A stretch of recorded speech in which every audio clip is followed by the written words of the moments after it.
मेरा ख्याल है कि आप में से सब कोई सुसमाचार का वो दृष्टांत जानते हैं, उड़ाऊ पुत्र का दृष्टांत। प्रभु यीशु के बताए हुए सारे दृष्टांतों में सबसे मर्मस्पर्शी दृष्टांत है। एक धनी इंसान, उसके दो बेटे, छोटा बेटा अपनी इच्छा से अपनी संपत्ति का हिस्सा लेता है, परदेश जाता है, उड़ा देता है। जब सारी संपत्ति खत्म हो जाती है, वहां परदेश में खाने के लिए उसको कुछ नहीं मिलता है, सुअर चराने लगता है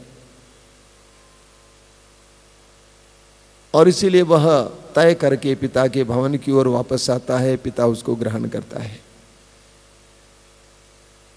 उड़ाऊ पुत्र ने एक निर्णय लिया और वो निर्णय उसके जीवन में बर्बादी लाता है।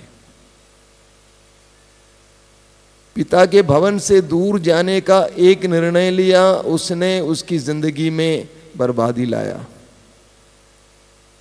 लेकिन दृष्टांत में हम ये भी पढ़ते हैं कि उड़ाऊ पुत्र ने एक दूसरा निर्णय लिया जो उसको बचाता है, अपने पिता के घर की ओर वापस लौटने का निर्णय। यहां बैठा कोई भी मनुष्य यह नहीं कह सकता है कि मैं पापी नहीं हूं। हर मनुष्य पापी है।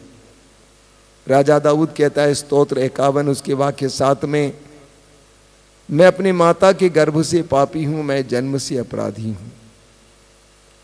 उत्पत्ति ग्रंथ के अध्याय 8 उसके वाक्य 1 में वचन हमें बताता है कि मनुष्य की प्रवृत्ति बुराई की ओर है। उत्पत्ति ग्रंथ अध्याय 6 उसके वाक्य में हम पढ़ते हैं मनुष्य के मन में बुरे विचार और बुरी प्रवृत्तियां उत्पन्न होती हैं। निर्गमन ग्रंथ के अध्याय 32 उसके वाक्य 22 में हम पढ़ते हैं मनुष्य का झुकाव पाप की ओर है।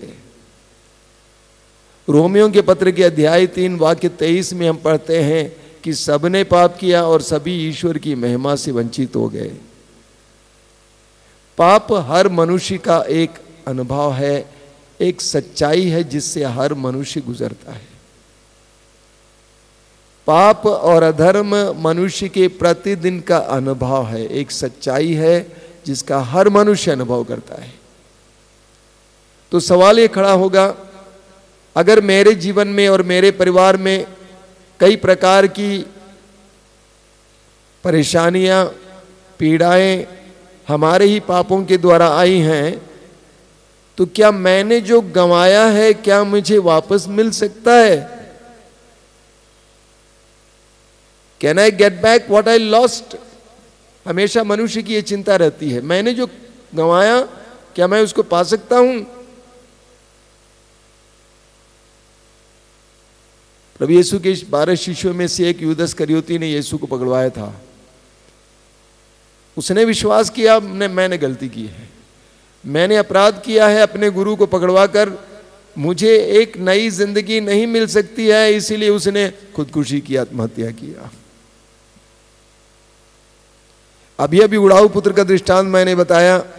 उड़ाऊ पुत्र ने भी अपने मन में सोचा कि मुझे वापस नहीं मिलेगा। What is lost is lost। जो मैंने खोया सो खोया। इसलिए उसने अपने मन में निर्णय लिया, मैं पिताजी से कहूंगा पिताजी मैं आपका पुत्र कहलाने योग्य नहीं हूं, मुझे एक नौकर की तरह रख लीजिएगा। दुनिया भी यही कहती है। यूहन्ना के सुसमाचार के अध्याय 8 में हम पढ़ते हैं कुछ यहूदी नेता यीशु के सामने एक नारी को लेके आते हैं जो व्यभिचार में पकड़ी गई थी, और वे बार बार यीशु से कहते हैं हमारी संहिता ये बताती है कि इसको पत्थरों से मार डाला जाना चाहिए, इसने अपराध किया, अब इसको दूसरा कोई उपाय नहीं है, कोई रास्ता नहीं है, बस इसको मरना चाहिए, बस खत्म। क्योंकि हमारा पवित्र, हमारे नबी का दिया हुआ है पवित्र नियम, पवित्र संहिता ये बताती है कि ये अभी जी नहीं सकती है, इसको मरना है। तो दुनिया भी ये कहती है, लोगों का विचार भी यह है। आपने कुछ महीनों पहले देखा कि हैदराबाद में एक नारी के साथ रात के समय बलात्कार हुआ, पढ़ी लिखी औरत, उसके साथ बलात्कार हुआ, और उसके बाद जिन लड़कों ने उसके साथ बलात्कार किया उसको रात में ही जला दिया, भून दिया, खत्म हो गया। और वे सारे लड़के पकड़े गए और पुलिस ने उनको गोली से उड़ा दिया। पूरे शहर में जश्न मनाया गया। आपने टीवी में देखा, जश्न मनाया गया। सैकड़ों की संख्या में लोग सड़क पे आए आनंद मनाने के लिए कि हमारी बहन के साथ व्यभिचार करने वाले मार डाले गए हैं। क्या अर्थ है इसका? संसार भी ये कहता है अगर किसी ने अपराध किया दंड के योग्य है, उसको मरना है और दूसरा कोई रास्ता नहीं। लेकिन बाइबल में जिस ईश्वर के बारे में बताया गया है उस ईश्वर का विचार ऐसा नहीं है। एजेकियल ग्रंथ उसके अध्याय 18, हमारे प्रभु का विचार ऐसा नहीं है। उसके वाक्य 23 में प्रभु कहते हैं, प्रभु ईश्वर का यह कहना है, क्या मैं दुष्ट की मृत्यु से प्रसन्न हूं? क्या मैं दुष्ट की मृत्यु से प्रसन्न हूं? क्या मैं यह नहीं चाहता कि वो अपना मार्ग छोड़ दे और जीवित रहे? एजेकियल अध्याय 18 आगे हम पढ़ते हैं वाक्य 32 में, मैं किसी भी मनुष्य की मृत्यु से प्रसन्न नहीं होता, मैं किसी भी मनुष्य की मृत्यु से प्रसन्न नहीं होता, इसीलिए तुम मेरे पास लौट कर जीते रहो। तो लोगों की सोच यह है जिसने अपराध किया उसको दंड मिलना चाहिए, बर्बाद होना चाहिए। समाज का कोई खूंखार अपराधी पकड़ा जाता है, लोग उसको मार पीट कर खत्म कर देते हैं, लोग बोलते अच्छा किया है। ये कितने लोगों की जिंदगियां बर्बाद किया है। हमारी सोच यह है जिसने अपराध किया उसको दंड मिलना चाहिए, उसको बर्बाद होना चाहिए। सवाल ये खड़ा होगा, इस दुनिया में कौन खड़ा होने योग्य होगा? कोई नहीं होगा। एक दूसरे को भूनता रहेगा, क्योंकि कोई भी निष्पाप नहीं है, सभी पापी हैं। तो पवित्र बाइबल हमें सिखाती है, प्रभु का वचन हमें बताता है कि हमने जो गंवाया वो हम वापस पा सकते हैं। एक अनुभव जो हर इंसान का ये होता है कि मैंने जो गंवाया उसका क्या होगा, what will happen to what I have lost. और प्रभु हमें बताते हैं कि मैं सब कुछ पा सकता हूं। इस्यास अध्याय 30 वाक्य 15, इस्यास 30:15 प्रभु कहते हैं, पश्चाताप और स्वीकृति में तुम्हारा कल्याण है। जानते हैं ये एक रेवोल्यूशनरी टीचिंग है, ये क्रांतिकारी शिक्षा है प्रभु की, क्योंकि दुनिया इसको स्वीकार नहीं कर पाती है। बाइबल को छोड़ अन्यत्र कहीं नहीं मिलेगी ये शिक्षा। पश्चाताप की शिक्षा कहीं नहीं मिलेगी। अपराध किया, दंड रखा हुआ है। अपराध और दंड के बीच एक पश्चाताप की शिक्षा कहीं नहीं मिलती है, लेकिन बाइबल में प्रभु के द्वारा हमें मिलती है। प्रभु बोलते तुमने सब कुछ गंवा दिया, तुमने अपनी जिंदगी बर्बाद की, तुमने अपने शरीर बर्बाद किया, अपना भविष्य बिगाड़ दिया। कोई बात नहीं बेटी, मैं तुमको सब कुछ वापस लौटा सकता हूं। उड़ाव पुत्र की कहानी दृष्टांत का ये सबसे मर्म है, यही अर्थ है। उड़ाव पुत्र निर्णय लेकर पिता के भवन की ओर चल पड़ता है। वचन में बताता है पिता उसको देखकर उसकी ओर दौड़ पड़ता है और बिना पुत्र के मांगे ही पिता उसके लिए सब कुछ का प्रबंध करता है। बिना मांगे पुत्र ने कभी उम्मीद तक नहीं रखा कि मेरा पिता मुझे स्वीकार करेगा। वचन में बताता है कि उसका बड़ा भाई उसको स्वीकार करने को तैयार नहीं था, लेकिन पिता को पुत्र को मनवाना पड़ा। पुत्र ने कतई नहीं सोचा कि मुझे मेरा पिता स्वीकार करेगा और सब कुछ वापस लौटाएगा, लेकिन दृष्टांत में हम पढ़ते हैं पिता ने उसको सब कुछ लौटा दिया। अधिकार लौटा दिया, अंगूठी दिया, चप्पल लौटा दिया, उसको स्वतंत्रता दी, समानता दी, नया कपड़ा दिलाया, नए जीवन का संकेत, उसके आदर में भोज का प्रबंध हुआ, सब कुछ उसको वापस मिल गया। यानी बाइबल हमें सिखाती है सच्चे पश्चाताप के द्वारा मनुष्य को वो सब वापस मिल सकता है जो उसने गंवा दिया है। ये क्रांतिकारी शिक्षा है। सच्चा पश्चाताप हमारी जिंदगी में एक आंदोलन ला सकता है। अंग्रेजी में मैं अक्सर बोला करता हूं, genuine repentance can bring a revolution in your life. इसी रांची में 2005 में शायद था, 2005 में एसडीसी में फादर लोगों के लिए, सिस्टर लोगों के लिए एक नेशनल रिट्रीट चल रहा था और नेशनल सर्विस टीम ने मुझसे कहा कि आपको 2 दिन का प्रवचन लेना है फादर सिस्टर लोगों के लिए। मैंने कहा मंजूर है, क्योंकि यहाँ पर एक सभा हुई थी, उसके तुरंत बाद था वो।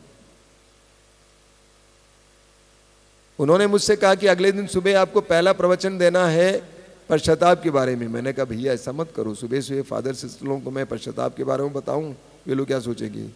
वे लोग सोचेंगे हमको पापी समझ रखे हैं क्या? बताओ। मैंने कहा दूसरा कोई टॉपिक? उन्होंने कहा नहीं फादर ये बोलना है। मैंने कहा आई एम सॉरी, मैं सुबह ये पश्चाताप का टॉपिक नहीं लूँगा, रात को प्रार्थना करके मैं तय करूँगा, प्लीज़ इतनी मुझे आज़ादी दीजिए। चलो बात बंद हो गई। अगले दिन बड़े सवेरे में जग गया, एसडीसी में रह रहा था। सवेरे जग गया 5:30 बजे एसडीसी के चैपल में जहाँ पे आराधना चल रही थी। मैं चला आया, प्रभु के सामने नतमस्तक हुआ। अचानक प्रभु ने एक ज़बरदस्त प्रेरणा मुझे दी। आई वॉन्ट, मैं अंग्रेजी में, I want you to tell my chosen ones about repentance. मैं चाहता हूँ कि तुम मेरे चुने हुए लोगों को पश्चाताप के बारे में बताओ। आगे प्रभु ने यह भी कहा, कौन पाप के बारे में नहीं जानता है? हत्या करने वाला जानता है कि अपराध है, व्यभिचार करने वाला जानता ही अपराध है, डकैती करने वाला जानता ही अपराध है। सब कोई जानते हैं, लेकिन कमी पश्चाताप की है। प्रभु ने उस दिन मुझे सिखाया कि बेटा, संसार के लिए सबसे आवश्यक चीज आज सच्चा पश्चाताप है। और मैंने तुरंत उठकर अपने कमरे में वापस गया। आधे घंटे में मुझे जल्दी जल्दी तैयार करना था पश्चाताप के बारे में। सच्चा पश्चाताप हमारे जीवन में आंदोलन ला सकता है। एवरीथिंग ऐसा लगेगा जैसा कि आपने आंखें बंद की, आंखें खोल दी, एक नई सृष्टि। उड़ाव पुत्र ने कभी नहीं सोचा कि मेरे साथ ऐसा होगा। उसने सिर्फ निर्णय लिया था कि मैं अपने पिता के भवन की ओर जाऊंगा, पिताजी से कहूंगा कि पिताजी मैंने आपके विरुद्ध और स्वर्ग के विरुद्ध पाप किया है, मैं आपका पुत्र कहलाने योग्य नहीं हूं, मुझे एक नौकर की तरह रख लीजिए। इतना कहकर वह पिता के भवन की ओर मुड़ गया। बस अगला सीन नाटक का डायरेक्टर प्रभु यीशु है। अगला सीन क्या है? पिता ने पुत्र को दूर से देखा। जिस समय मनुष्य सच्चा पश्चाताप करता है, ईश्वर की ओर मुड़ जाता है, पल भर में वह ईश्वर के नजर में आ जाता है। When you repent for your sins, जब आप अपने पापों के लिए सच्चा पश्चाताप करेंगे, उस क्षण में अचानक आप प्रभु की दृष्टि में आ जाएंगे, प्रभु के नजर में आ जाएंगे, वरना नहीं आएंगे, क्योंकि आप स्वतंत्र हैं, आजाद हैं। जिस समय पश्चाताप करते हैं, अचानक हम प्रभु की नजर में पड़ जाते हैं। और जो ही आप प्रभु के नजर में पड़े, क्या समय लगेगा, प्रभु आपकी ओर दौड़ पड़ेंगे। मैं नहीं बता रहा हूं, यीशु बता रहे हैं। इस दृष्टांत के द्वारा प्रभु यीशु ने ईश्वर के हृदय को हमारे सामने फाड़ कर रखा। देख, तेरा ईश्वर ऐसा है। तेरा ईश्वर वो नहीं है जो डंडा लेकर बेटे के आने की वापसी के इंतजार करता है, बल्कि तेरा ईश्वर वो है, बेटे को एक पग अपनी ओर बढ़ते हुए दिखता है तो उसकी ओर दौड़ पड़ता है। वचन में लिखा, उसने गले से लगाया, इतना ही नहीं, चुंबन किया। बहुत बहुत गहरा है। बेटे को गले से लगाने का मतलब अपनाना, चुंबन करने का मतलब वो गहरा रिश्ता पुनः स्थापित करना। वो बेटा चुंबन करने पाने लायक नहीं था, उसका शरीर बदबूदार था, उसके चेहरे पर कोई अच्छाई नहीं थी, सुअर चराने वाले की स्थिति आप देखिए, लेकिन वो चुंबन करता है, अपने प्यार से उसको ओत प्रोत कर देता है, लबालब भर देता है, बेटा बेटा बेटा। ये एक सच्चाई है जिसको मैं आपके सामने रख रहा हूं। जब मनुष्य ईश्वर के सामने छोटा होता है, ईश्वर के सामने अपने जीवन की सच्चाई को पेश करता है, ईश्वर के सामने अपने आप को तुच्छ मानता है, अपने सारे किए हुए अपराधों के लिए प्रभु से हृदय से माफी मांगता है, प्रभु हमारे साथ वही करेंगे जो उड़ाऊ पुत्र के पिता ने उसके बेटे के साथ किया। कुछ साल पहले, अभी पिछले मेले में मैं कंधमाल में था, उड़ीसा के कंधमाल में। बहुत अच्छी सभा चली, सड़क के किनारे बहुत अच्छे चर्च कैंपस में। लेकिन उससे पहले जब पहला अटैक हुआ था वहाँ पे, उसके बाद में मैं गया था कटिंगा एकदम इंटीरियर गांव में पैरिश चर्च। शाम के समय हम दूसरे चर्च में भी गए थे। वहाँ से वापस आते समय अंधेरा हो चुका था, जंगल से होके आना था। खुले जीप में थे हम लोग, तो हमारे साथ वहाँ के पल्ली पुरोहित थे। कुछ आगे बढ़ने पर मैंने सड़क के किनारे 2-3 पुरुषों को खड़े हुए देखा। फादर ने कहा, देखिए घबराइए मत, वो अपने ही लोग हैं। उन तीनों लोगों ने गाड़ी को रोक दिया, हम लोगों को जयसु कहे। एक आदमी मेरे सामने आए, उनमें से बहुत तगड़ा आदमी था। उसने कहा, फादर मैं एक डाकू था, लेकिन प्रभु ने मुझे बचाया। उसके सिर पर इतना इनाम था, हजारों रुपयों का इनाम। कई एनकाउंटर से वो बच गया। वो कहता, प्रभु ने मुझे बचाया। कितनी बार मां मरियम ने मुझे अपने आंचल में लिया। आज वह जो डाकू था समाज में और कलीसिया में सम्मानित है, कलीसिया के काम में लगा हुआ है। मनुष्य अपने ही पापों के द्वारा, अपने अपराधों के द्वारा, अपनी नजरों से गिर जाता है। लेकिन जिस समय वो अपने पापों के लिए सच्चा पश्चाताप करता है, ईमानदारी से, वो ईश्वर की नजर में आ जाता है और ईश्वर की नजर में महान हो जाता है। देखिए सुंदर है, आपको पढ़ना चाहिए वचन को। लूकास अध्याय 15 में बार बार प्रभु ने कहा, एक पापी के पश्चाताप से स्वर्ग में आनंद मनाया जाएगा। एक पापी के पश्चाताप से स्वर्ग में आनंद मनाया जाएगा। जब इस प्रकार के लोग प्रभु के पास आ जाते हैं, उनकी जिंदगियां बदल जाती हैं, वो इतने प्यारे हो जाते हैं। मैंने अपनी नजरों से देखा है कितनी जिंदगियां बदली हैं, कितने लोग कैसे कैसे जीवन जीते थे, उसके बाद कैसे कैसे जीवन जीते हैं। मेरे अंदर उनके प्रति बहुत प्यार है, चाहे लड़की हो, लड़का हो, पुरुष हो, नारी हो, मैं उसको गले से लगाता हूँ, क्योंकि मेरे दिल में बहुत प्यार है। ये क्या थी, क्या बन गई है, कितने सम्माननीय बन गई है। उड़ाऊ पुत्र को उसके दिल में अपने पिता से प्रति ज्यादा प्यार था, बड़े बेटे से ज्यादा। जिसके ज्यादा पाप क्षमा किए जाएंगे वो ज्यादा प्यार महसूस करता है। लूकास अध्याय 7 में आप पढ़ेंगे उस नारी के बारे में। प्रभु यीशु सिमेयोन नामक एक धनी इंसान के यहाँ भोज पे बैठे थे। वो नारी उस पूरे शहर की बदनाम नारी, सब लोग जानते थे, सीमोन भी जानता था। यीशु के कदमों के सामने आ जाती है, खड़ी हो जाती है, इतने आंसू बहाती है कि प्रभु यीशु के दोनों पैर उससे धुल जाते हैं, अपने बालों से उसको पोंछ देती है। सीमोन ने कहा अपने दिल में, है भगवान, ये इंसान नहीं जानता ये कौन सी नारी है जो उसके पैरों को छू रही है। प्रभु ने उसकी दिल की बात को भांप लिया। प्रभु ने कहा, सिमेयोन बताओ, एक धनी इंसान के कई कर्जदार थे, जिसके ज्यादा कर्ज थे उसने माफ किया, जो कम कर्ज था उसको भी माफ किया, कौन सबसे ज्यादा प्यार करेगा? उसने कहा कि जिसके ज्यादा कर्ज माफ किए गए। हाँ, यीशु बताना चाहते थे, ये बेटी जो इतने पाप में रह रही थी, लेकिन इसके पश्चाताप के आंसुओं के द्वारा प्रभु को कितना प्रिय हो गई है। इस दुनिया में किसी भी मनुष्य को कभी भी अपने को तुच्छ नहीं समझना चाहिए।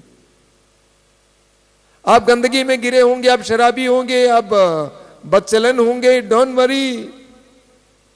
इन सारी बातों के कारण आप प्रभु की दृष्टि में नहीं गिरते हैं, आप अपनी दृष्टि में गिर जाते हैं, दूसरों की दृष्टि में गिर जाते हैं। प्रभु की दृष्टि में आप कतई नहीं गिरते, क्योंकि प्रभु आपके बाहर के आकार को नहीं देखता, बाहर के रंग को नहीं देखता, व्यवहारों को नहीं देखता है। प्रभु आपके दिल को देखता है। वो जानता है कि ये कौन है, ये मेरा भाई है, मेरी बहन है। इतनी माताएं यहाँ पे बैठी हैं, बताएं आपका कोई बच्चा गंदगी में गिर जाए, शौच में गिर जाए, गंदगी में गिर जाए, तो क्या आप उसको फेंक देंगे? कतई नहीं हो सकता है। एक साधारण नारी होकर आप ये कभी नहीं कर सकती है, आप उसको प्यार से उठाती है। हो सकता है कि एक आध बार मार दें, उसके बाद उसको अच्छी तरह नहला धुला कर नए कपड़ा पहना कर बोलती बेटा ऐसा नहीं करना, जा खेलो। अगर आप एक माँ के अंदर इतना दर्द है, इतनी दया है, इतना पानी है, तो क्या सर्वोच्च ईश्वर हमें बनाने वाले, हमारे जीवन के पग पग में एक एक चीज को जानने वाले, जन्म के शुरुआत से लेकर अंत तक के एक एक पल को जानने वाले ईश्वर क्या हमारे साथ इस तरह का न्याय करेगा कि हमें दंड देगा? हो नहीं सकता है। किसी भी मनुष्य को कभी निराश नहीं होना है। क्रूस पर हम देखते हैं प्रभु यीशु लटके हुए थे, उनके दाहिने ओर वो जो डाकू था, दाहिने बाएं कौन जाने, जो डाकू था जिसने अंतिम पल में प्रभु से कहा यीशु जब आप अपने राज्य में होंगे मुझे भी याद करना। हम अपराधी हैं, पापी हम जानते हैं, लेकिन यीशु हमें याद करना। प्रभु यीशु ने कहा मैं तुमसे सच सच कहता हूं आज ही तुम मेरे साथ परलोक में होगे, पल भर में। अपनी जिंदगी के अंतिम पलों में उस डाकू ने अपने किए हुए सारी करनी के लिए माफी मांगा और यीशु ने उसके लिए स्वर्ग का द्वार खोल दिया। You are never late. प्रभु के पास वापस लौटने में आप कभी लेट नहीं है, देर नहीं है करते। वचन में लिखा हुआ है, आप पढ़ेंगे जोएल का ग्रंथ अध्याय 2 उसके वाक्य 12 में, नबी योएल का ग्रंथ अध्याय 2 वाक्य 12 में कहते हैं अब तुम वापस लौट आओ। अंग्रेजी में इसका अनुवाद ऐसा नहीं है, अंग्रेजी में इसका अनुवाद दूसरा है, even now return to me. अब भी तुम वापस लौट आओ। Even now you return to me, अब भी तुम वापस लौट आओ। तुमने अपनी जिंदगी बर्बाद कर दी, तुमने सब कुछ गंवा दिया, तेरा शरीर बर्बाद हो गया, तेरा भविष्य बर्बाद हो गया, तेरे बच्चे बर्बाद हो गए, तूने अपनी संपत्ति गंवा दी। Don't worry, even now return to me, अब भी तुम वापस लौटाओ। पूरी बाइबल में प्रभु आह्वान करते हैं वापस लौटो, वापस लौटो, वापस लौटो, क्योंकि उसी में तुम्हारा कल्याण है। तुम दुनिया में भटकते रहोगे, तुम बचोगे नहीं, कोई तुम्हें बचा नहीं सकता है। एक ही मार्ग है, एक ही मुक्तिदाता यीशु है, वापस लौटाओ। पूरी बाइबल में यह आह्वान है, वापस लौटाओ, वापस लौटाओ। आज प्रभु आह्वान करते हैं वापस लौटाओ। आप जानते हैं बहुत सुंदर सुंदर वचन है। यूहन्ना का पहला पत्र अध्याय 1 वाक्य 9 में लिखा हुआ है, यूहन्ना का पहला पत्र अध्याय 1 वाक्य 9 में लिखा हुआ है, यदि हम अपने पापों को स्वीकार करेंगे तो प्रभु 2 कार्य करेंगे। सबसे पहले वो हमारे पापों को क्षमा करेंगे, ओके। नंबर 2, हमें अधर्म से छुड़ाएंगे। जब हम अपने पापों को स्वीकार करते हैं तो प्रभु हमें क्षमा करते हैं, साथ ही साथ हमें अधर्म से छुड़ाएंगे। उदाहरण के लिए मैं इतने साल से शराबी हूं, शराब करके मैंने अपने शरीर बर्बाद किया, परिवार बर्बाद किया, बच्चों का भविष्य बर्बाद किया। आज भी मैं सच्चा पाप स्वीकार करता हूं, प्रभु के सामने आकर कहता हूं जीसस, यीशु, मैंने पाप किया, मैंने अपने आप को बर्बाद किया, I want to be changed, मैं बदलना चाहता हूं। पल भर में प्रभु यीशु आपको क्षमा करेंगे, साथ ही साथ उस नशे की अवस्था से, उस नशे की आदत से छुटकारा देंगे। आवश्यकता है सच्चे पश्चाताप की। आज रात को सोने से पहले मेरी आवाज को, इस आवाज को सुनना, प्रभु के बात को सुनना। प्रभु कहते हैं डोंट वरी माय सन, चिंता मत कर, तुमने सब कुछ गंवा दिया, डोंट वरी। दुनिया कहती है तुम्हें वापस नहीं मिलेगी, लेकिन मैं कहता हूं मैं तुम्हें वापस दिलाऊंगा। उड़ाव पुत्र की पिता की याद करो, मैं तुम्हें वापस दिलाऊंगा, मैं तुम्हारे लिए नौकरी का प्रबंध करूंगा, मैं तुम्हारे लिए भविष्य का प्रबंध करूंगा, बशर्ते वापस लौटाओ। Come back to your God, परमेश्वर की ओर वापस लौटना। इस संसार में किसी भी इंसान को कभी निराश नहीं होना चाहिए, कभी निराश नहीं होना, कभी आत्महत्या की बात नहीं सोचना, कभी भी ये नहीं सोचना मैं बर्बाद हो गया, कुछ नहीं हुआ है। नथिंग, नथिंग, नथिंग, कुछ नहीं हुआ है, सब सही होगा। हमारे आश्रम में बहुत सारे लोग आते हैं, मैं लोगों को यह बताता हूँ ओनली पॉजिटिव, केवल पॉजिटिव मैसेज देता हूँ, सकारात्मक संदेश। कुछ नहीं गया है, आपका कुछ नहीं गया, आप बदनाम हुए, आप कहते हैं सब कुछ बदल जाएगा, लोग सब कुछ पुनः लिखेंगे, बदल के लिखेंगे, दे विल रीराइट। ये डाकू था लेकिन ये संत है, अगस्तिन पापी था लेकिन आज संत बन गया। सब कुछ बदलेंगे। एवरीथिंग पीपल विल रीराइट, सब कुछ लोग बदल के लिखेंगे। आप बदनाम रहे होंगे, बुरे रहे होंगे, डोंट वरी, आपका प्रभु सब कुछ फिर वापस देने में समर्थ है।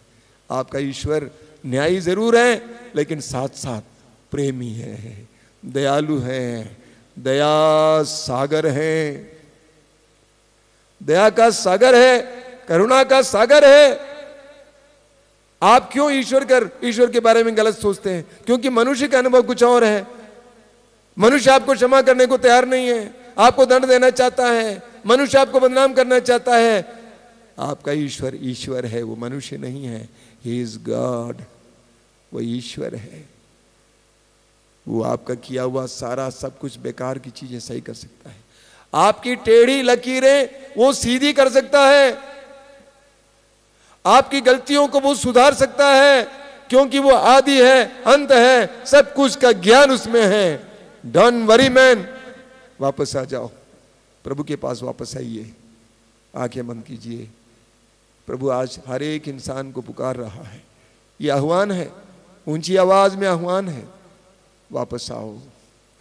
तुम्हारा कल्याण प्रभु में है, अन्यत्र नहीं है। दुनिया में तुम्हारा कल्याण नहीं है, तुम भटकते रहोगे। वापस आना है, पश्चाताप और स्वीकृति में तुम्हारा कल्याण है। ए उड़ाव पुत्र, ए उड़ाव पुत्री, वापस आओ, स्वरों को छोड़ो। चिंता मत कर कि तुमने सब कुछ गंवाया है, चिंता मत कर कि तुमने अपने पिता को दुख दिया है, चिंता मत कर तुम परदेश आ गए हो। वापस आओ, देखना तुम्हारी उम्मीद के खिलाफ वो तुम्हें स्वीकार करेगा। वो तुम्हारे इंतजार में है, वो दंड देने वाला नहीं है, वो न्यायी जरूर है लेकिन दया सागर है। वापस आना बेटे, तुम बहुत दूर चले गए, कोई बात नहीं, वापस आओ, वापस आओ। तेरा बाप तेरे इंतजार में है, तेरा पिता तेरे इंतजार में है। वापस आओ, आंखें बंद कीजिए, प्रभु की आवाज को सुनिए। यीशु पुकार रहे हैं, आ जाओ, आओ तो देखना मैं तुम्हारी जिंदगी के लिए क्या करूंगा। चिंता नहीं करना कि तुम भटक गए, वापस आओ। पश्चाताप और स्वीकृति में तुम्हारा कल्याण है। संसार में तुम्हें कोई दूसरा नाम नहीं दिया गया जिसके द्वारा तुम्हें मुक्ति मिल सकती है। यीशु, यीशु तुम्हारे मुक्ति का माध्यम है, तुम्हारे मुक्ति का साधन है। वापस आओ। क्या तुम दुखी हो? क्या तुम निराश हो? क्या तुम उदास हो? वापस आओ, वापस आओ, वापस आओ।